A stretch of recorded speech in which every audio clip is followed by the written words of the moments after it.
Thank you. All right.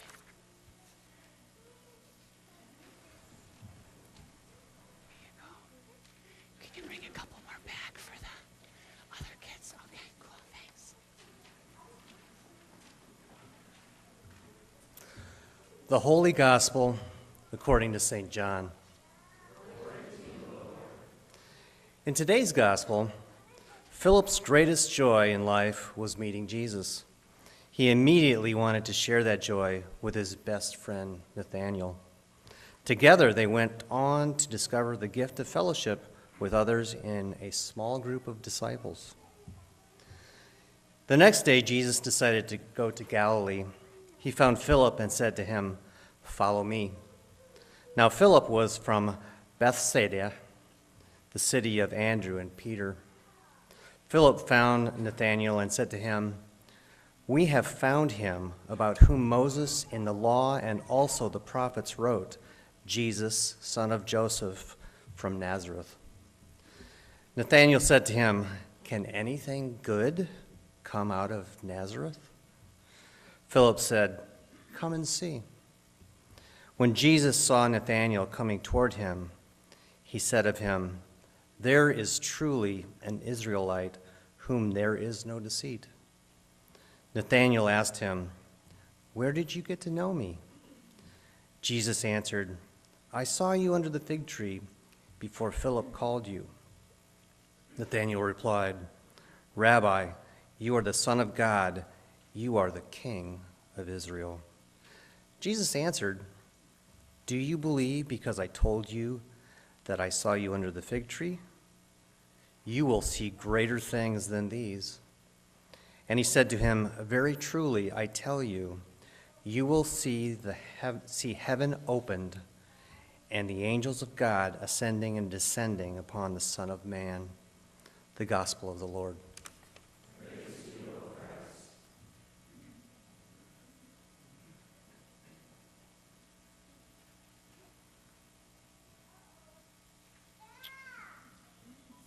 Well, today we're thinking about relationships, as you've heard by now, which is the R in Surge. We're in a 6-week series called Power Surge, and we're up to the R, and we have one more week of this. It'll be the G of giving. Can we have the next slide, Eric?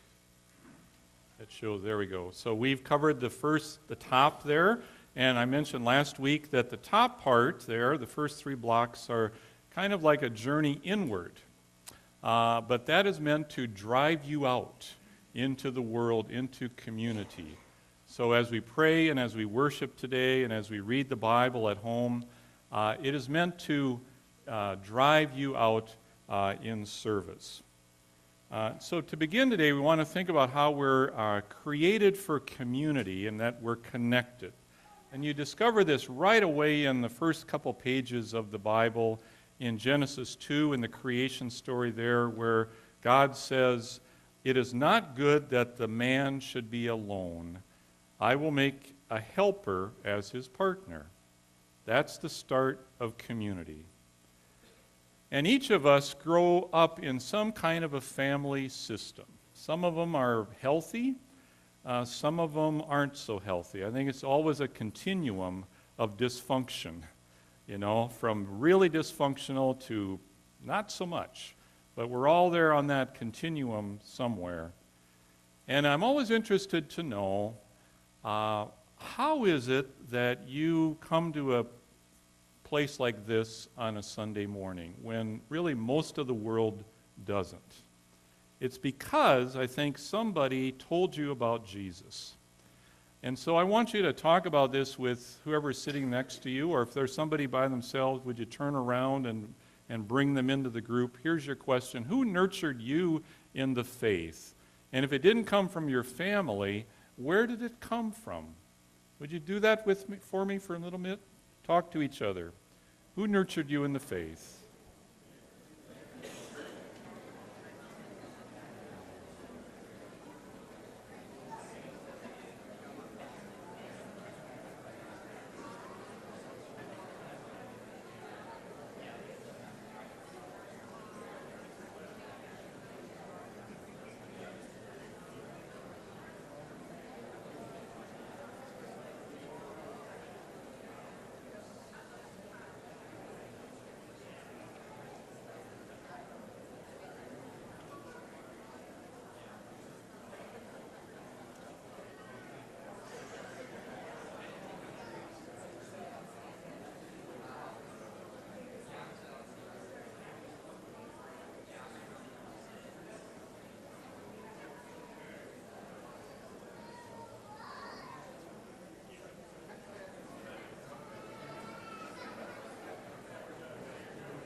Well, I'm just curious, how many would say my mother?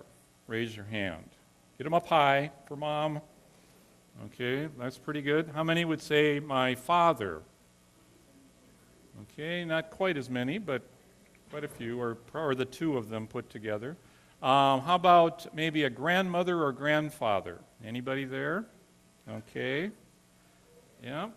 How about my husband or wife? Anybody there? Yeah? Okay. And any other answers that come up? Sometimes like a youth director, like our Katie is a role like that, or Jesse over here. Yeah. So there's somebody that has told you about Jesus, otherwise I don't think you'd be sitting here today. And you're invited to do the same, to tell someone else about Jesus, particularly people in your family. If we can go to the next slide. How do we nurture spiritual growth in children or grandchildren? You know, we had a funeral here yesterday for a lady named Helen Summer that some of you who've been around a while know. And I always ask the family to send me some emails about what they remember about the person, kind of tell me their story. And over again, from all over the country, from grandchildren and great-grandchildren, they said, what is her legacy to us? It's her faith. We believe because Grandma Helen believed. And when we were with her, like for Christmas or for vacations or whatever, it was just crystal clear that she believed and wanted us to believe too. So how do you nurture faith in children? Look at some of these steps. This is from a book called Real Faith for Real Life that Donna's been working with in a class by Mike Foss. You can read down through it on your own there, if you would.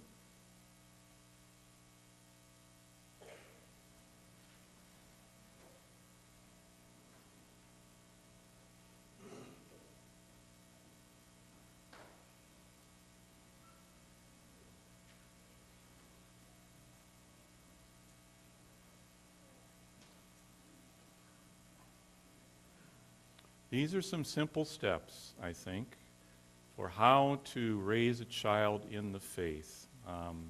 It takes effort. It doesn't just happen mysteriously. It takes praying and reading the Bible and bringing them to times like this so that they'll remember this and experience it, and some other ways as we'll get to in a minute. Our first family then is our family of origin. But in baptism, we have what we call a second birth. And as Miranda said, we join a new family, and all of a sudden we have new brothers and sisters, a larger family. But even when you come to a place like this, that's not the end of it. There are more family members in other places, like Bible camp. You know, when you go off to camp as a camper or as a counselor, all of a sudden you meet wonderful new brothers and sisters. And those relationships might last for a long time. Or you go off to college, like Iowa State or Iowa or UNI or some other place, and there are things there called campus ministries where you can do what we're doing right now and worship and be in a small group and maybe go on mission trips. Again, you meet brothers and sisters. It's noteworthy that the great commandment, which is the most important of all, boils down to, as you just saw on the screen, love God and love neighbor. It's all about relationship. And then there's a third level. We have our family of origin. Then we have this bigger family we call the church. But how do you really get connected when there's hundreds of other people now in your family? Now we get into small groups, and we talk about them a little bit. And it's interesting that Jesus had two groups, a big one and a little one. He had, you might say, the first small group, the prototype, called the 12 disciples. But then it's interesting that within that circle, he had a smaller, tighter circle of 3, Peter, James, and John. And you see on the screen on the right a very special moment for him as he went up on a mountain and was transfigured, or his clothes became brilliant white, and out of thin air appeared, as you see on the screen, Moses and Elijah, and these three disciples were just dumbfounded, and they lay down on the ground and don't know what to think. But they never forgot that day, I assure you. This was his tight group. And I think there's a truth being expressed there in the 12 and the 3, that there's a limit to how many people you can have a really deep relationship with. It's kind of hard to have it with 12 people. Even if you have a real tight, small group, let's say, within that group, there's probably a couple, 3 people that you really connect better with than the rest of them. When you get in a crisis, when the bottom falls out for you, we usually turn to just a handful of people, right? 1 or 2 or 3 friends, maybe family members. We don't typically turn to a big group of 10 or 12. We turn to a small group. And in relationships like this, we find health and growth. You know, in recent days, we've seen these horrific pictures from the panhandle of Florida of Hurricane Michael coming through those towns, and they remind us of what happened just, a month or 2 ago over in the Carolinas when Florence did the same thing. And in both of these stories, or any time there's one of these stories, you hear these examples of people who choose to ride the storm out, right, in their house. They say, nope, I'm not leaving. This is my home. I'm going to ride it out. Rather than seeking shelter with other people, maybe in a school a mile away or some other place. And this is an old temptation to want to go it alone when the chips are down, rather than seek community for support and strength. Anybody here remember a group called Simon and Garfunkel? All the baby boomers raise their hands, and others. They had a lot of great songs, and one was called I Am a Rock, I'm an Island, right? And it has this lyric toward the end of the song: I have no need of friendship, friendship causes pain, its laughter and its loving I disdain. I am a rock, I am an island. I think Paul Simon had been burned in a relationship or something, which is what caused that song to be written. And it is easy when a relationship goes south to just want to say no more, to go it alone, to be a rock, to be an island. For as the song ends, and Simon wrote, a rock feels no pain, and an island never cries. Well, we heard an interesting story today about the 2 disciples that we meet, Philip and Nathaniel, and the joy that they felt when they were in this greatest of all small groups. And you know, you would think if you're in Jesus' small group, you would have no complaints. I mean, how good would that be? But sometimes in small groups, and you know this if you've led one or been in one, that sometimes there are a couple of people who kind of seem to want to dominate the conversation, or they seem to want to kind of rise above the other people in the group, maybe with their knowledge. Perhaps they're not even aware of it. They're just kind of blind to it, but they're sort of hard to be with. Or maybe they have life experiences that they want to share in the group, and they sort of drown out everybody else. And you have this, can we back up, Eric, to the last one, where James and John asked Jesus to have the seats of honor, one on his right and one on his left. And then really what's going on is they're giving in to a temptation to not need anybody else. They're saying, Jesus, when you come in glory, we don't want to be with this group of 12. We want to be with you in the best seats. We want to separate ourselves, hear it, from the others. And in contrast, you have an Old Testament story that many of you know about Naomi and Ruth. Naomi had a hard time. It starts in Bethlehem, which we all know about, but there's a famine. And so Naomi and her husband move east to what is today probably Jordan or Saudi Arabia. They called it Moab back then, to find food. And she brings her 2 sons with her. They aren't married yet. And they meet a couple of nice Moabite girls. One of them's named Ruth, and they get married. But trouble still follows Naomi. First it was a famine, now her husband dies, and then her sons die. She hears that the famine is over back in Bethlehem. What does she do with these 2 daughters-in-law that this is their home in Moab, in Jordan? She says, you better stay here. This is where your family is. And one named Ruth says the immortal words you see on the screen that are often read at weddings. Where you go, Naomi, I will go. Where you lodge, I will lodge. Your people will be my people, your God, my God. She chooses community instead of going it alone, whereas James and John do the opposite. And when people go through a crisis like the loss of a loved one, the loss of a spouse, you face this dilemma. Do I go through this alone now, or do I seek community? Just coming in this room after you've lost your husband or wife for the first time is hard, isn't it?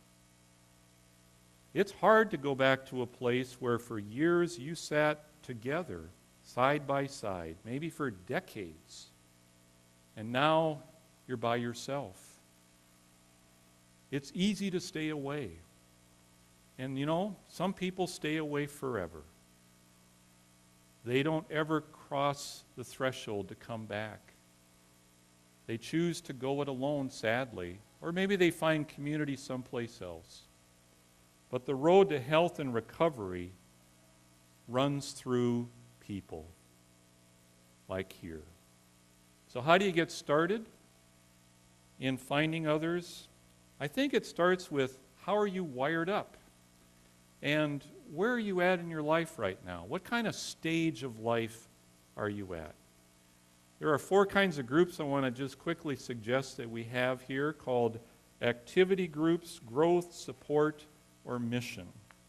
We have activity groups. If you like to sing or play an instrument or sing in a band, we've got groups for you. If you like music.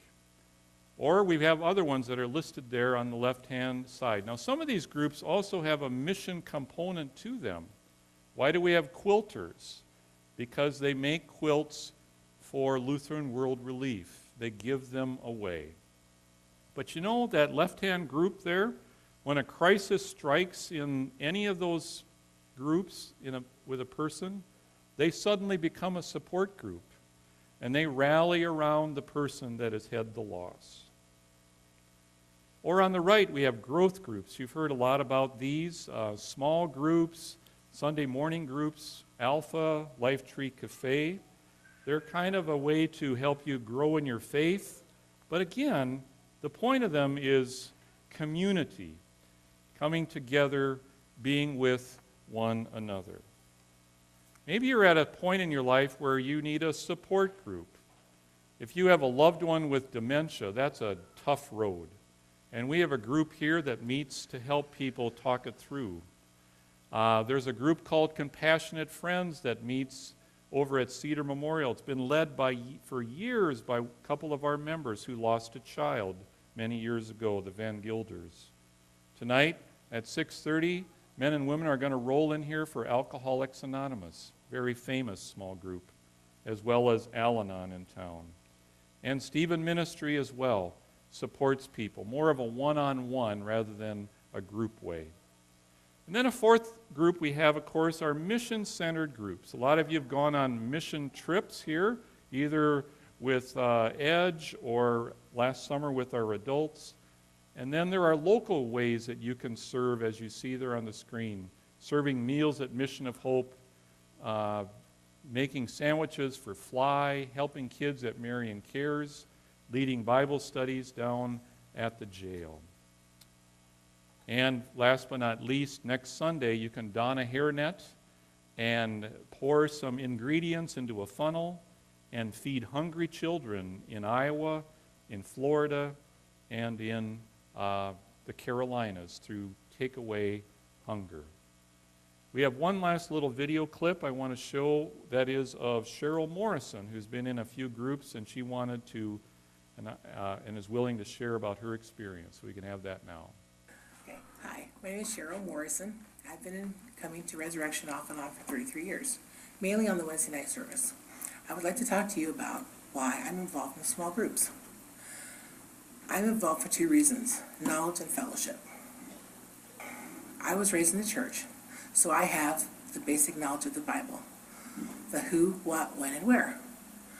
But as I grow older, I am starting to question why.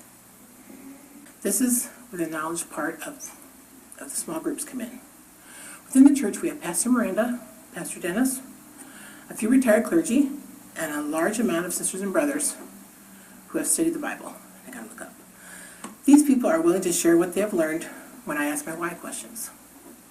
For example, I'm involved in 3 small groups: Dan Tegmeyer's Growing Up the Bible and the Alpha series. In Dan Tegmeyer's group, we've just finished the book of Job. I've heard the story of Job my whole life. How he had a major run of bad luck, and he lost everything he had: his family, his land, his animals, his wealth. Everything but his faith in God. But because of his steadfastness, God rewarded him with more than he had before. The why portion of this is, why Job? Well, in the study, I found out that Job was a pawn in a bet between God and the devil. If I hadn't been involved in small groups, I would still be wondering why. The second reason is fellowship. In the groups, we spend the first part of the meeting going around the table, catching up with each other.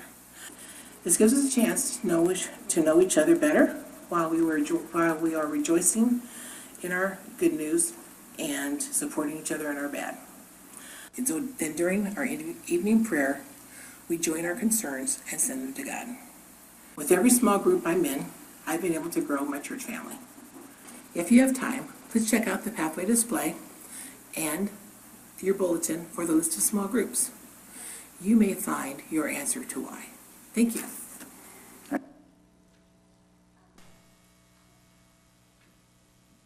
So I encourage you to find a group somewhere, somehow, and experience the growth that comes from groups.